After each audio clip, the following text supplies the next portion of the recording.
안녕하세요. 테크크리에이터 뚜꾸란지 PD입니다. 써보기 전에는 왜 펼쳐야 하지라는 의문을 가지는 폴더블 스마트폰 갤럭시 폴드가 2019년 처음 모습을 드러낸 이후에 어느덧 4세대인 Z 폴드4가 2022년 8월에 출시되었습니다. 접었을 때 바형 스마트폰 정도인 6인치 조금 넘는 화면을 사용하다가 펼쳤을 때 더 큰 화면을 사용할 수 있다는 핵심적인 매력은 영상으로 보고 듣는 것과 오프라인 매장에서 잠깐 체험하는 것으로는 이해가 안 될 수 있어요.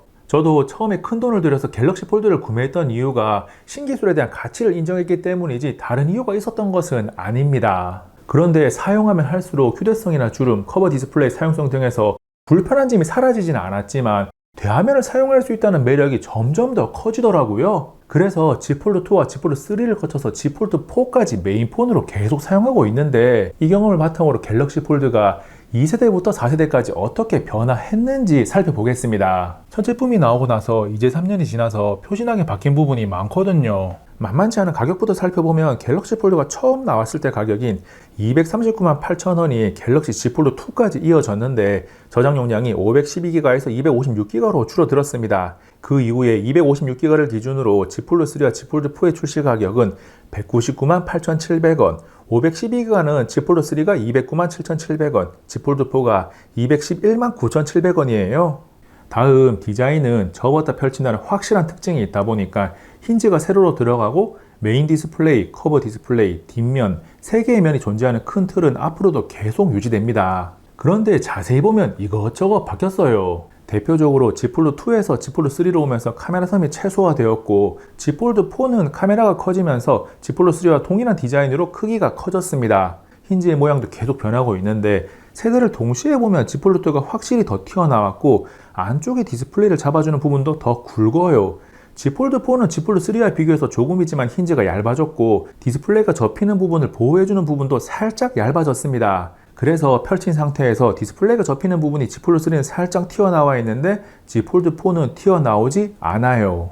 그 밖에 접은 상태에서의 전후면 모서리가 Z 폴드2와 Z 폴드3는 어느 정도 곡률이 적용되어서 둥근 모습을 하고 있다면 Z 폴드4는 각진 형태예요. 그렇다 보니 Z 폴드4가 Z 폴드3와 가로 길이는 동일하고 두께는 0.2mm가 줄어들었지만 한 손에 잡는 그립감은 Z 폴드3가 조금 더 좋습니다. 물론 케이스 없이 폴드를 사용하는 분이 거의 없으니까 사용성에 영향을 주지는 않아요. 디자인 이야기의 마지막은 무게입니다. Z 폴드2 285g, Z 폴드3 277g, Z 폴드4 266g으로 꾸준히 감소하면서 개선된다는 점은 긍정적인데 절대적으로는 여전히 무거워요. 지난 3년간 폴드를 사용하면서 시간이 지나도 묵직함은 적응이 안 되더라고요. 무게로 인한 피로감보다 큰 화면을 사용했을 때 매력이 더 크니까 그러려니 합니다. 세대가 거듭될수록 좋은 AP를 사용하니까 특별한 이슈가 발생하지 않는 이상 퍼포먼스는 계속 좋아져요. 램과 저장 장치의 규격은 변동이 없습니다. CPU의 성능을 확인하기 위한 긱벤치 5와 GPU의 성능을 확인하기 위한 3D마크 와일드라이프 익스트림 테스트 결과를 보면 퍼포먼스가 향상되었습니다. 그리고 성능 유지가 얼마나 잘 되는지 확인하기 위한 스로틀링 테스트 결과도 이어서 보면 Z 폴드2의 성능 유지 안정성이 매우 좋고 유지되는 절대적인 성능도 2년 전 제품이 맞아라는 의문이 생길 정도로 훌륭해요. 종합적으로 가장 좋은 성능을 보여주는 것은 Z 폴드4인데 CPU 스로틀링 발생 시 성능은 Z 폴드2가 더 좋기도 합니다. 이렇게 비교를 하니까 Z 폴드3의 퍼포먼스가 참 애매하네요. 이때 발열은 딱 잘라서 우열을 가릴 수는 없지만 종합적으로 Z 폴드2가 조금 더 뜨겁고 Z 폴드4가 가장 안정적으로 발열 관리가 됩니다. 폴더블 스마트폰에서 가장 많은 관심을 받는 디스플레이는 비슷하는 하지만 정말 많이 바뀌었습니다. 물리적으로 Z 폴드2의 커버 디스플레이는 찬밥 취급을 받았었기 때문에 급이 낮은 슈퍼 아몰레드를 사용하고 120Hz도 지원하지 않아요. Z 폴드2의 메인 디스플레이를 포함해서 다른 모든 커버 메인 디스플레이는 120Hz를 지원하고 다이나믹 아몰레드 2X를 사용했습니다. 메인 디스플레이의 색 저연율과 화면 밝기를 측정한 결과를 보면 색 저연율은 3종 모두 P3 100% 수준을 지원하고 일반적인 실내 환경에서 최고 화면 밝기는 Z 폴드3와 Z 폴드4가 490에서 500니트 정도로 약 460니트가 나오는 Z 폴드2 대비 10% 정도 더 밝은데 Z 폴드4는 더 밝기를 활성화하면 798.94니트까지 나와요. 화면 크기는 커버 디스플레이가 Z 폴드2에서 Z 폴드3로 오면서 6.23인치가 6.2인치로 약간 줄어들었고 메인 디스플레이는 7.6인치로 똑같아요. 화면 비율은 커버 디스플레이가 Z 폴드2 25:9, Z 폴드3 24.5:9, Z 폴드4 23.1:9로 가로가 조금씩 넓어졌고 메인 디스플레이는 Z 폴드2와 Z 폴드3는 5대4였는데 Z 폴드4는 6대5로 조금 더 정사각형에 가까워졌습니다. 그래서 Z 폴드4가 커버 디스플레이 사용성은 쿼디 자판 사용 등 무조건 좋아졌다고 평가할 수 있는데 메인 디스플레이는 개인 취향이 조금 탑니다. 저는 한 번에 하나의 앱을 화면에 띄워두고 쓸 때는 Z 폴드3의 5대4 화면비가 더 좋고 두 개의 앱을 분할 화면으로 동시에 사용할 때는 Z 폴드4의 6대5 화면비가 조금 더 편하더라고요. 대화면을 통한 멀티태스킹을 강조하는 제품의 특징을 생각해보면 화면비의 변화를 긍정적으로 평가할 수 있습니다. 디스플레이를 접었다 펴는 폴더블 스마트폰의 구조적인 특성상 디스플레이에 주름이 없을 수는 없어요. 상상하지 못한 기술이 등장해서 주름이 전혀 없는 디스플레이가 미래에는 구현될지는 모르겠지만 현재로서는 주름을 줄여나가는 노력을 하고 있습니다. Z 폴드2부터 Z 폴드4까지 모두 눈으로 볼 때나 손으로 터치할 때 주름이 인식이 되는데 번갈아 사용하면서 비교를 하면 눈에 보이는 것은 차이를 체감하기 힘들고 손에 닿는 느낌은 Z 폴드2와 Z 폴드3가 비슷한 가운데 Z 폴드4가 좋아진 것이 약간 체감이 돼요. 여기서 핵심은 언론에서 이야기하는 대폭 개선까지는 아니라서 저처럼 두 대를 놔두고 반복 비교를 하는 게 아니라면 차이를 체감하지 못하는 분들도 많을 겁니다. 스마트폰을 펼쳤을 때 등장하는 전면 카메라가 Z 폴드2는 디스플레이 홀에 있고 Z 폴드3와 Z 폴드4는 디스플레이 아래로 들어간 언더 디스플레이 카메라예요. 그래서 Z 폴드3와 Z 폴드4는 메인 디스플레이를 100% 활용할 수 있다는 장점을 가지는데 그물망 형태로 되어 있는 UDC가 표시가 납니다.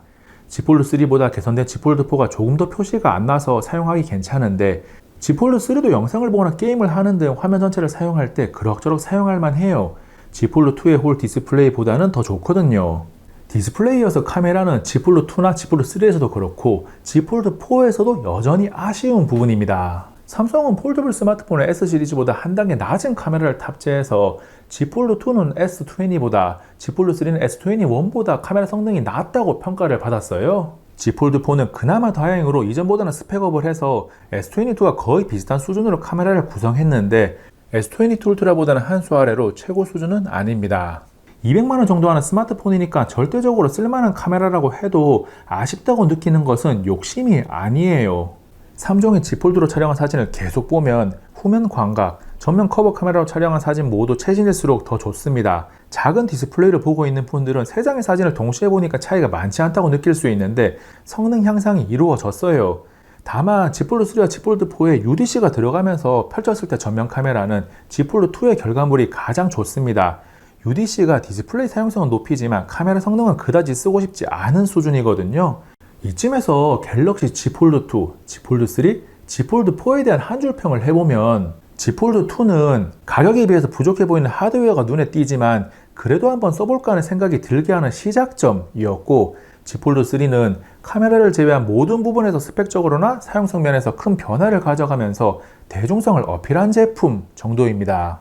특히 Z 폴드3부터 IPX8 방수와 외장형이긴 하지만 S펜을 사용할 수 있게 되었고 앞에서 설명한 UDC 탑재, 커버 디스플레이의 스펙 상향도 Z 폴드3가 시작점이죠.